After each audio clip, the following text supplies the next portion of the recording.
नमस्ते सभी को। अगर आप यूके या इंग्लैंड में हैं और आपको लग रहा है कि आपकी डिग्री किसी काम की नहीं, आपको किसी अच्छी जॉब सेक्टर में अपॉर्चुनिटी नहीं मिल रही है और नहीं मिल सकती है इस कंट्री में, तो ये वीडियो आपके लिए शायद थोड़ी सी हेल्पफुल हो जाए। और ये मैं अपने एक्सपीरियंस से, पिछले 7-8 सालों के एक्सपीरियंस से आपको बता रही हूँ।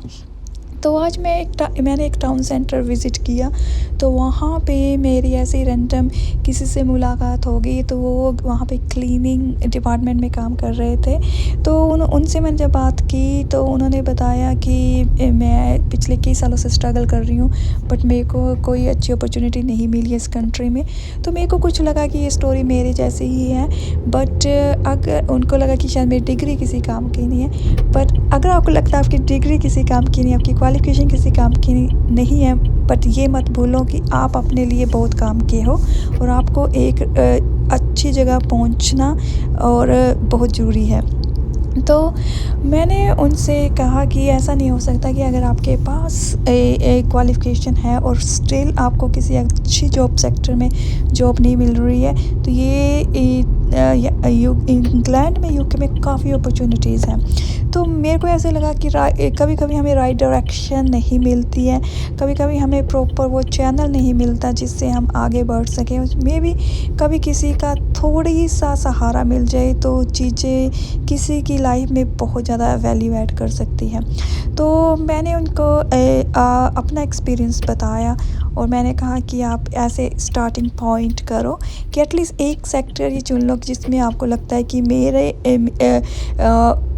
लाइफ में वो वैल्यू ऐड कर सकता है। चाहे आपकी उनकी तो मेडिकल थोड़ा सा प्रॉब्लम लग रही थी और वो कहते हैं इतनी लॉन्ग आवर्स खड़ा है होना, और समटाइम नाइट शिफ्ट करते हैं क्योंकि बच्चों के साथ भी बैलेंस करना होता है कि हाफ टर्म आ जाए तो फिर बच्चे कहाँ छोड़ने हैं। तो कोई भी ऐसा सेक्टर जिसमें आपको लगे कि आपका लाइफ बैलेंस भी हो सके, तो हम एट ए मोमेंट एक एजुकेशन डिपार्टमेंट को ही डिस्कस कर लेते हैं। तो अगर आपके पास कोई एक डिग्री है, अगर हम मैं ग्रेजुएशन डिग्री है, चाहे वो आर्ट्स में है, कॉमर्स में है, या किसी भी फील्ड में है, और साइंस में है तो बहुत ही अच्छी बात है, तो यूके आपके लिए बेस्ट कंट्री है।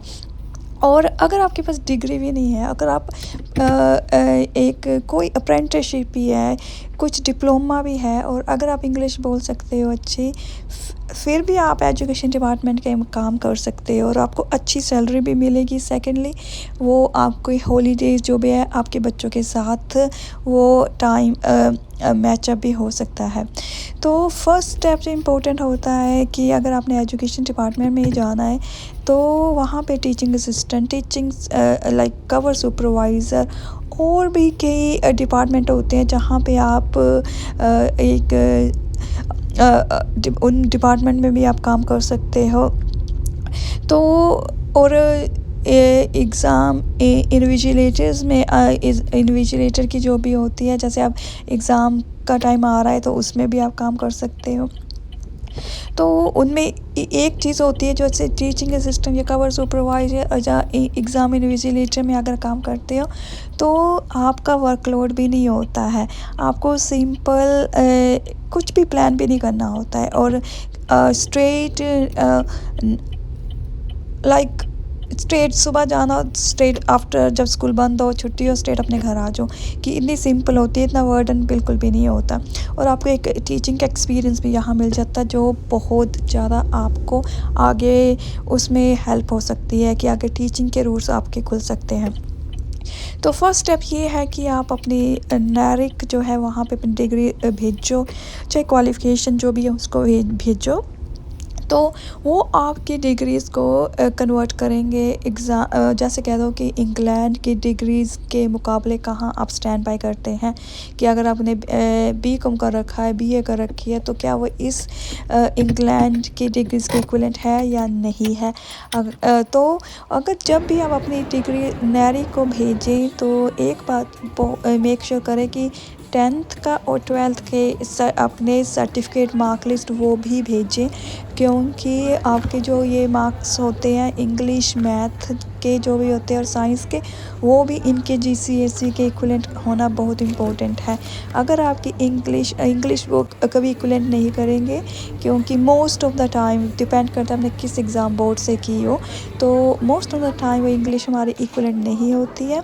बट वो आपको टीचिंग असिस्टेंट या कवर सुपरवाइज़र के लिए नहीं चाहिए होती है।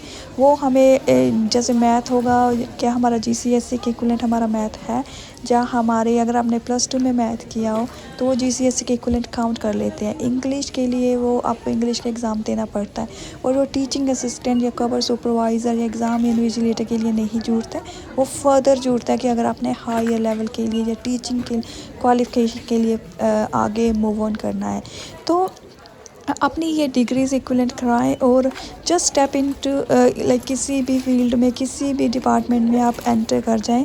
अपने लोकल स्कूल, सेकेंडरी स्कूल, वैसे मैं कहूँ तो हमारे लिए जैसे इंडिया पाकिस्तान से आए तो सेकेंडरी स्कूल बेस्ट होगा और एज़ कम्पेयर टू प्राइमरी, क्योंकि प्राइमरी के बच्चों को और यहाँ की थोड़ा सा डिफ़िकल्ट मेरे को लगता है। तो लोकल स्कूलों में आप अप्लाई कर सकते हैं, ऑनलाइन चेक कर सकते हैं, अपने उनसे बात कर सकते हैं, वहाँ मिल सकते हैं। तो पहला स्टेप है कि आप अपनी डायरेक्शन चूज़ करें और उसके लिए रिसर्च करें। तो ऐसे नहीं कि आप यहाँ हम बिल ही पे करने आए हैं, हमारी डिग्रीज़ की बहुत वैल्यू है यहाँ पे, और आप अपना पैशन और अपने ड्रीम को ऐसे छोटा ना करें कि मेरे को कंप्रोमाइज़ ही करना पड़ेगा। तो मैं सभी पर्टिकुलर औरतों को या लड़कियों को यही कहना चाहती हूँ कि अपने ड्रीम को कंप्रोमाइज़ ना करें। फैमिली के रिलेटेड या बच्चों के रिलेटेड आप सब कुछ मैनेज कर सकते हो।